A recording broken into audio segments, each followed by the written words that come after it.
Chapter 27. You awake? Billie rolled over on the pad and looked up. She was in her underwear. The room was warm enough so she didn't need any covers. Wilks stood there, dressed in a spacesuit liner, white stretch that fit him like paint. I am now. We're decelerating, he said. Oh shit. Yeah, time to get dressed for the party, kid.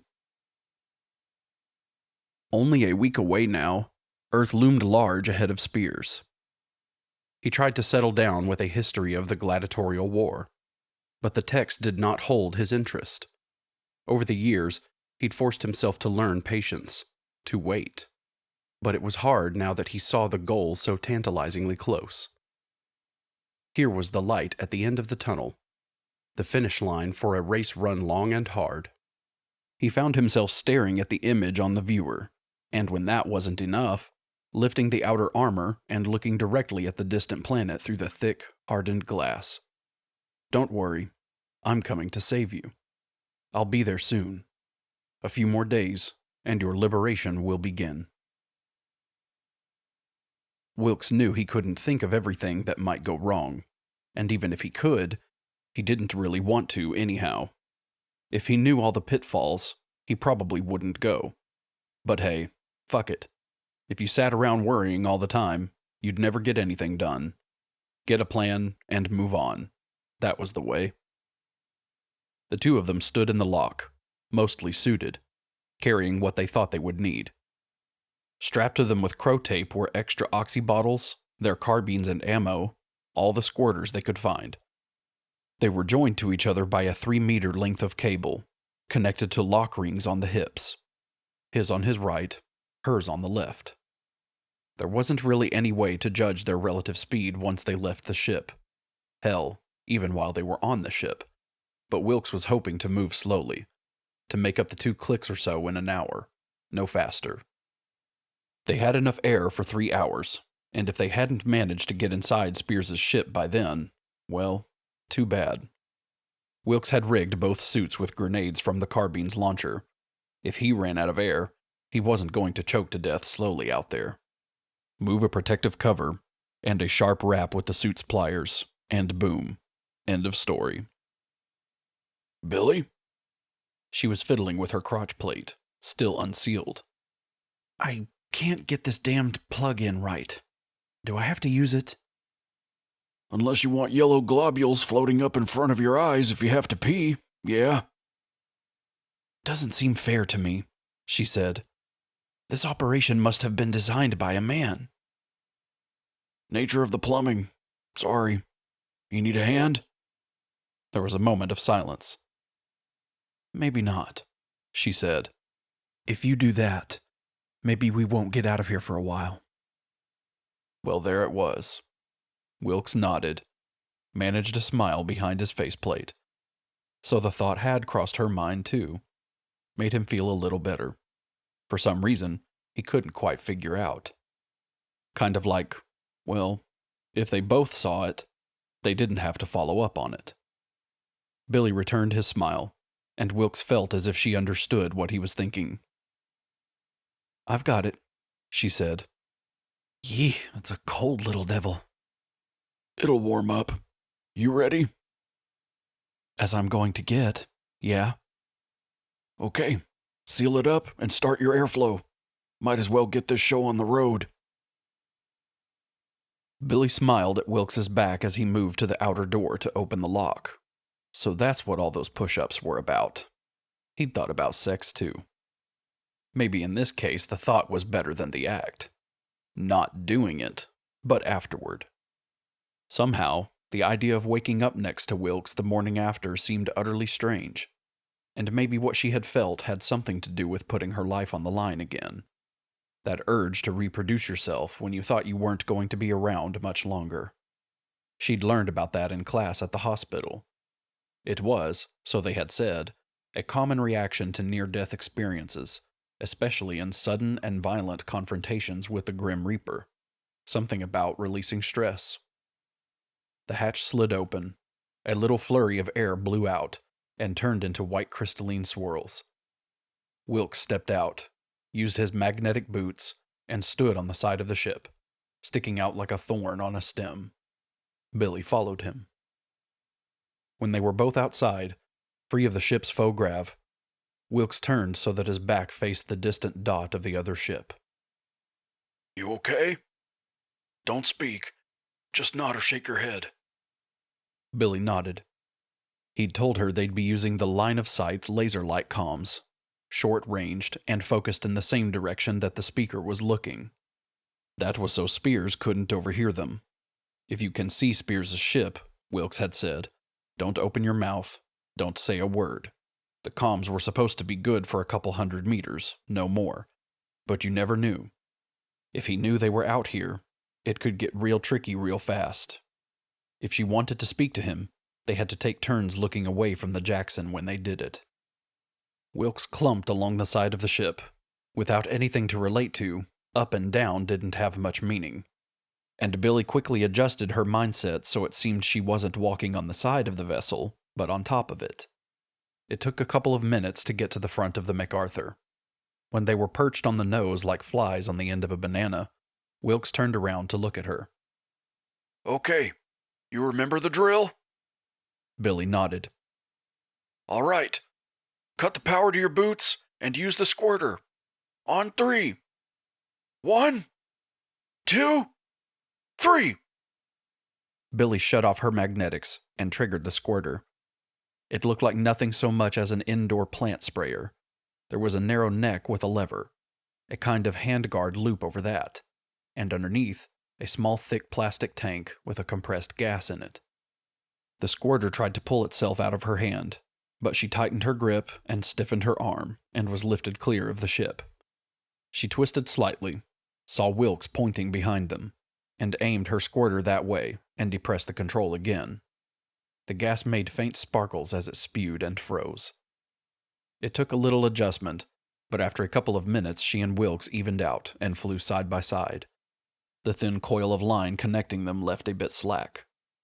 He faced forward more than Billie did, but she could shift her head enough inside the suit to peripherally see the ship ahead of them. All too quickly, their own ship seemed to drop into the distance behind them, dwindling to the size of a toy model.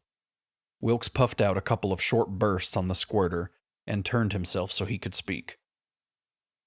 Might as well relax and enjoy the ride, he said. Billie nodded.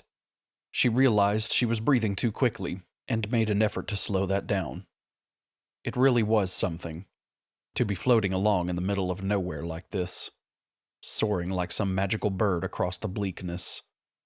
Whatever else happened, this was truly something. Unable to sleep, and knowing he could not allow himself to become exhausted at this stage of the invasion, Spears used a soporific popper. The medicine felt cold as it blasted through the skin over the crook of his elbow. Within a minute he was feeling drowsy. He decided to fall asleep watching the approaching Earth, now a small half ball lighted on the top. That meant the sun was above it, relatively speaking, and bright enough even at this distance to cause the polarizers to darken the glass. The drug washed over him, and he drifted on chemical tides into the doldrums of Morpheus. Wilks could make out details on the ship. He guessed they'd be maybe 600 or 700 meters away. He'd already slowed them down twice, and it seemed they were still moving too fast. But now he figured they were either going to make it or they weren't, and fuck it. He'd laid it out for Billie that they were going to try for one of the aft locks. His reasoning was if Spears was forward in the control area, where he ought to be, checking his damned sensors if he heard them coming, then it would take him a minute or two to get from the front of the vessel to the rear. It wasn't a huge ship, but there wasn't any reason for him to go aft unless he thought somebody was knocking on the door there, and maybe that would buy them enough time.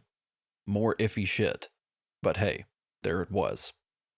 Once they got into the ship, if they did, they'd shuck the suits, grab their carbines, and take Spears out. That was pretty much as far as Wilks had gotten with his plan.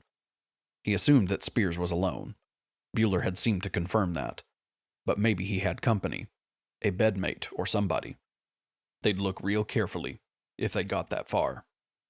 Still, Wilks was optimistic. They'd gotten this far, hadn't they? With some pretty good odds against them, they were still alive. Maybe they had a patron god with nothing better to do than watch out for them. Or maybe all the good luck was about to go sour. No way to know. Nothing to do but keep on going. Billie realized as they neared the ship through the void that she wasn't ever going to get used to this. She had avoided death for what seemed like dozens of times in her life, from Rim until now. Somehow she expected that she would become acclimated to it, like getting into a soak tub that was a bit too hot. Once you settled in and got still, your body adjusted itself. That wasn't happening here. The rush of adrenaline through her rapid heartbeat, and too quick breathing, those were the same. Her bowels twisted, her mouth was dry, and it was a good thing Wilks made her put that urinary plug in.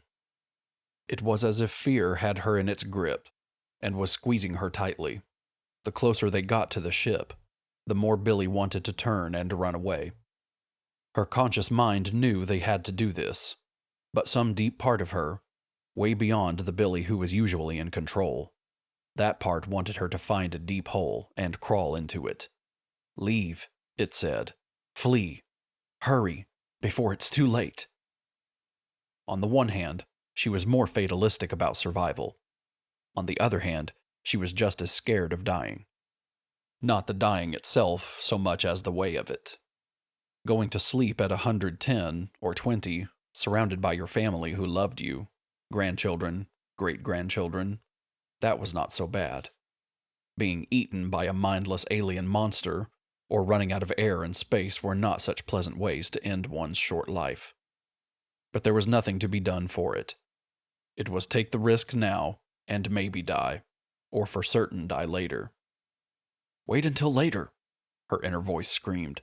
It's always better to wait until later. Spears stood near the new road built by the Royal Engineers at Laswari, the dark earth packed and rutted by the passage of horse-drawn cannon. Sir Arthur turned to him and said, "Well, old man, what do you think? Can we stop the bloody buggers?" Spears nodded. Sir Arthur wasn't yet the Duke of Wellington. How Spears knew he would be wasn't quite clear. But in the matter of the fight against the Sindia and Bonsall families of the Marantha, he knew the Indians would lose. "We'll stop them." "Then let's have at them, shall we?" Sir Arthur waved at his officers, who had been watching him carefully for the signal. The cannons opened up. The muskets began to speak. God, Spears loved the smell of black powder in the morning. The wails of the dying Indians began to float over the battle scene. The screams of one poor soul in particular rose louder, a rapid series of yells, as though the man were screeching, pausing for breath, then repeating the same monotonic noise with a machine-like regularity. "Ah! Ah! Ah!" Spears awoke to the sound of the proximity alarm's intermittent and nerve-jangling wail. In his drugged sleep fog, the sound made no sense to him. He reached out and slapped the shut-off control, closed his eyes. He had incorporated the sound into his dream. Spears struggled against the grip of the chemical urging him back to slumber. The proximity alarm. There was nothing threatening through the glass in front of him.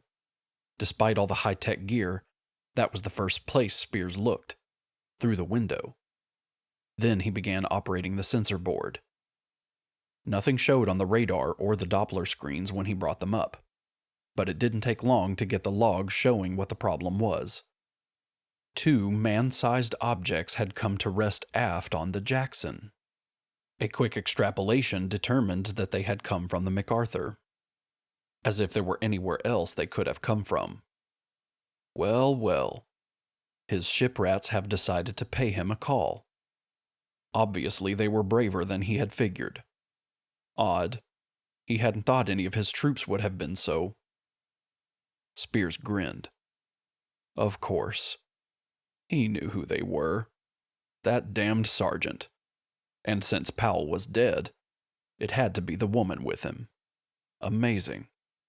If, in fact, this was them again. They had more lives than a cat. Spears was glad they were here. This way he could eliminate them without any risk to his cargo. Quickly he stood, grabbed the belt with his sidearm, and started aft. He didn't know how long he'd slept after the proximity alarm had started blaring, but it was long enough for them to arrive on the ship's hull. Since the locks weren't coded to keep people out, who would expect visitors in deep space? Then they'd get on board. He had to kill them before they did any damage. He slowed his pace. Hold on a moment. He had to figure they'd be armed, that they knew who was in command of this vessel. If he went barreling in, he might well be shot. That wouldn't do. He stopped. No, cowboy heroics were not the way to go here. They were pests. He would treat them as such. Spears turned around and went back to the operations board. Unlike the MacArthur, he did have control of everything on this vessel. Air, power, even gravity. The rats had walked into a trap. Only they didn't know it yet. Time to roll the recorders again. The military historians of the future would love this.